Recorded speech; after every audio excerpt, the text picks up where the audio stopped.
मैं बड़े अरसे से चीख रहा हूं चीमा साहब, your policy is nothing but a dollar and pound policy. जहां से पैसा आएगा आप उसके साथ, अफसोस के साथ। नेशनलिज्म आपके आसपास गया ही नहीं 1947 से आज तक, शुरू से। दूसरा, भारत जो है, मैं जो भारत की तरक्की की जब भी बात करूंगा तो मैं चीमा साहब उनके पिछले 30 साल में जो कुछ हुआ है, पिछले 25-30 साल, 3 डेकेड्स में जो कुछ हुआ है, उसमें उनकी नई पॉलिसीज बनी है, नई फॉरेन पॉलिसी बनी है, नई इकोनॉमिक पॉलिसी बनी है। तो उसकी बेस पे अगर देखा जाए तो अब वो जस्टिफाई, पिछले अगर बल्कि 10 साल को, 30 साल में नहीं, 10 साल उससे पीछे तो फिर वो भी they were facing a lot of struggle at the same time, economical struggle. नमस्कार दोस्तों, स्वागत आप सभी का हमारे YouTube चैनल डिजिटल रेजिमेंट्स में। जैसा कि आपको पता है दोस्तों, हम आपके लिए एक से एक लेटेस्ट न्यूज़ लेकर आते रहते हैं। वैसे ही एक लेटेस्ट न्यूज़ के साथ फिर हाजिर हुए आपके सामने। लेकिन उससे पहले दोस्तों, अगर अभी तक आपने हमारे चैनल को सब्सक्राइब नहीं किया है तो प्लीज़ सब्सक्राइब कर लीजिए। और यही न्यूज़ अगर आप हमारे फेसबुक चैनल पर देख रहे हैं तो प्लीज़ हमें फॉलो कर लीजिए। तो दोस्तों, न्यूज़ आ रही है पाकिस्तान से, और पाकिस्तान के हालात आप सभी जानते हैं कि पाकिस्तान सुपर क्राइसिस के दौर से गुजर रहा है। अर्थव्यवस्था बिल्कुल डाउन हो चुकी है, डाउनडोल हो चुकी है पाकिस्तान की। और पाकिस्तान में तरक्की के रास्ते कुछ भी नहीं है, क्योंकि उनके पास मैन्युफैक्चरिंग की एक भी यूनिट नहीं है। और छोटी से छोटी सुई भी उनको इंपोर्ट करनी पड़ती है, या कोई भी चीज़ उनको लानी पड़ती है, उसके लिए भी उनके पास ऐसी अर्थव्यवस्था नहीं है, ऐसा सिस्टम नहीं है कि वो खुद के पैसे से ला सके। उनके उसके लिए भी उसको किसी ना किसी देश के पास जाकर कर्ज लेना पड़ता है, या किसी देश के पास में भीख मांगनी पड़ती है। एक तरफ जहाँ भारत है, वहाँ पर जो तरक्कियों की नई बुलंदियों को छू रहा है। और साथ में जो ईरान के अंदर भी एक हादसा हुआ है, उससे भी रिलेटेड तो न्यूज़ है दोस्तों, क्योंकि ईरान के अंदर जो राष्ट्रपति हैं उनके, वो एक हेलीकॉप्टर एक्सीडेंट के दौरान उनकी मृत्यु हो गई है। उस पर भी अब वो चल रहा है कि कहाँ पर और कैसे ये हादसा हुआ और किस वजह से हो, उसका भी अभी तक अच्छी तरह से खुलासा नहीं हो पाया। तो दोस्तों, अंत तक आप हमारे साथ जुड़े रहिए, और न्यूज़ बड़ी ज़बरदस्त है। आप चलिए न्यूज़ को करते हैं स्टार्ट। एक अगर ईरान के हवाले से आपसे सवाल करूं, ईरान ने पाकिस्तान से दोस्ती की, हमने उनसे गैस पाइपलाइन नहीं ली। ईरान ने इंडिया से दोस्ती की, इंडिया ने उनसे तेल लेना बंद कर दिया। मैं माजी की बात कर रहा हूं। आप इसको कैसे देखेंगे, क्योंकि उस वक्त इंडिया जो है वो ईरान से यूएसए से सिविल न्यूक्लियर डील ले रहा था। तार साहब, आप कैसे देखते हैं कि भले कोई भी मुल्क हो, पाकिस्तान हो या इंडिया हो, दोनों ने उस तरह जस्टिस नहीं किया ईरान के साथ? इसको कैसे देखेंगे कि पाकिस्तान भी कुछ नहीं लेना चाहता ईरान से और इंडिया भी नहीं लेना चाहता? गो कि इंडिया अब चाबहार पोर्ट में इन्वेस्टमेंट कर रहा है $347 मिलियन। चीमा साहब, आपने दर हकीकत आपके जो लूटिंग एलीट है, उन्होंने अपने वॉशिंगटन डीसी को कभी नाराज करने की कोशिश नहीं की, क्योंकि पैसा वहां से आता है। आपने ईरान के रिलेशनशिप हमेशा अमेरिकन लेंस से देखे कि कहीं हमारे वॉशिंगटन डीसी वाले बादशाह हैं, हमारे हाकिम हैं, वो नाराज ना हो जाए। आपने ईरान को कभी आपने अपना नेबर कंट्री समझ के उससे रिलेशन नहीं किया, बल्कि मैं बड़े अरसे से चीख रहा हूं चीमा साहब, your policy is nothing but a dollar and pound policy. जहां से पैसा आएगा आप उसके साथ, अफसोस के साथ। नेशनलिज्म आपके आसपास गया ही नहीं 1947 से आज तक, शुरू से। दूसरा, भारत जो है, मैं जो भारत की तरक्की की जब भी बात करूंगा तो मैं चीमा साहब उनके पिछले 30 साल में जो कुछ हुआ है, पिछले 25-30 साल, 3 डेकेड्स में जो कुछ हुआ है, उसमें उनकी नई पॉलिसीज बनी है, नई फॉरेन पॉलिसी बनी है, नई इकोनॉमिक पॉलिसी बनी है। तो उसकी बेस पे अगर देखा जाए तो अब वो जस्टिफाई, पिछले अगर बल्कि 10 साल को, 30 साल में नहीं, 10 साल उससे पीछे तो फिर वो भी they were facing a lot of struggle at the same time, economical struggle की बात कर रहा हूं। लेकिन जब से वो उनकी इकोनॉमिक हालात बेहतर हुए हैं, उनकी फॉरेन पॉलिसी चेंज हुई उसके साथ, और अब यू टॉक अबाउट टुडे, अब देखें वो इंडिपेंडेंट डिसीजन ले रही है भारत के साथ। आपने देखा होगा कि चाइना ने श्रीलंका में अपनी एक्सपेंशन शुरू की है बंदरगाह की, सी पोर्ट की, उसको फौरन काउंटर करके उन्होंने ईरान के साथ जाके चाबहार का कर लिया है कॉन्ट्रैक्ट को, बड़े सेंसिटिव टाइम में किया है।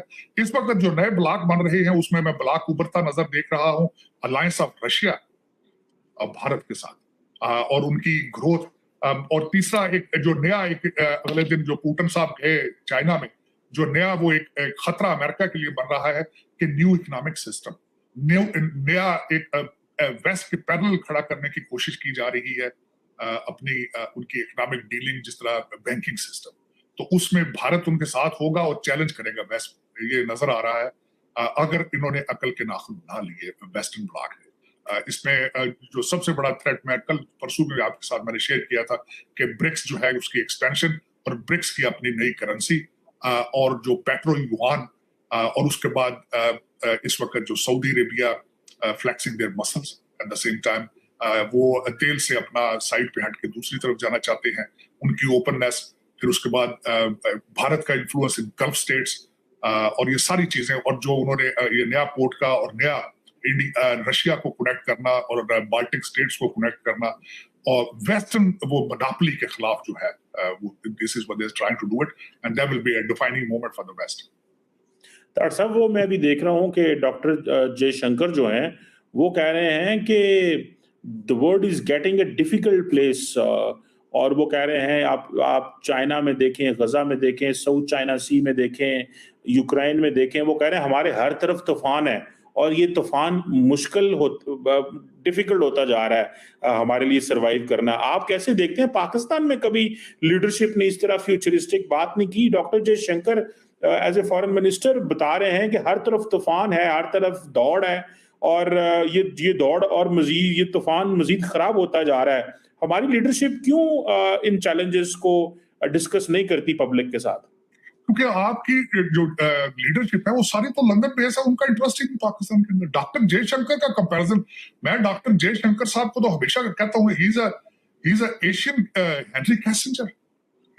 देखिए उनके परफॉर्मेंस देखें, उनके रेज़्यूमे देखें, खासकर doctor Jaishankar, he is a scholarly person. मेरा एक मैं रोकूंगा, ये आपको कहा गया है कि तारड़ साहब love from Delhi university hostel में सारे स्टूडेंट आपकी वीडियो देखते हैं। बहुत सारे कमेंट्स आ रहे हैं, लेकिन I found this very interesting, क्योंकि हॉस्टल में मैं खुद भी रहा हूं, आप भी हॉस्टल में रहे हैं। तो राय साहब, मैं I am very humble and I am very obliged, I am very thankful man, and you are my oxygen man, you are my ये तारड़ साहब आपको मैसेज भी आया, you were supposed to be in India for a university dialogue. I am, matter of fact, मुझे Indian institute of technology ने invite किया। I'm going there for a lecture on geopolitics and geoeconomics के ऊपर, तो मैं उसमें कोशिश करूंगा, मैं अब कम्युनिकेट करूंगा न्यू दिल्ली यूनिवर्सिटी से भी, since I have my followers there, I would love to come up there। मैं 2-3 यूनिवर्सिटीज में इंडियन इंस्टीट्यूट ऑफ टेक्नोलॉजी जाऊंगा, और उसके बाद मैं इंदौर में 1-2 यूनिवर्सिटीज में जाऊंगा, क्योंकि वहां पे मेरा काफी मेरे रिलेशनशिप है इंदौर के अंदर। मध्य प्रदेश इज माय, मैं बल्कि कई दफा बड़े वसूख से कहता हूँ कि I belong to Madhya Pradesh, my heart lives there, क्योंकि जसदीप इज फ्रॉम देयर, और मेरे पिछले 30 साल से रिलेशनशिप है मध्य प्रदेश के साथ, इंदौर के साथ, भोपाल के साथ, इंदौर के साथ। वहां पे उस मेरा लॉट ऑफ फीलिंग्स देयर। मैं जाता हूं तो उन्हीं गलियों में ऐसे ही घूमता हूं जिस तरह वाज बोर्न देयर। तो चीज़ सब हकीकत देख लें, ये वक्त की जरूरत है, और मुझे पहले मैं कहता था शायद अपनी जिंदगी में सारा कुछ नहीं देख सकूंगा, लेकिन अब मैं दोनों साइडों पे जो देखता हूँ, people to people, love to each other, उसमें डेफिनेटली क्लीनर सिटी।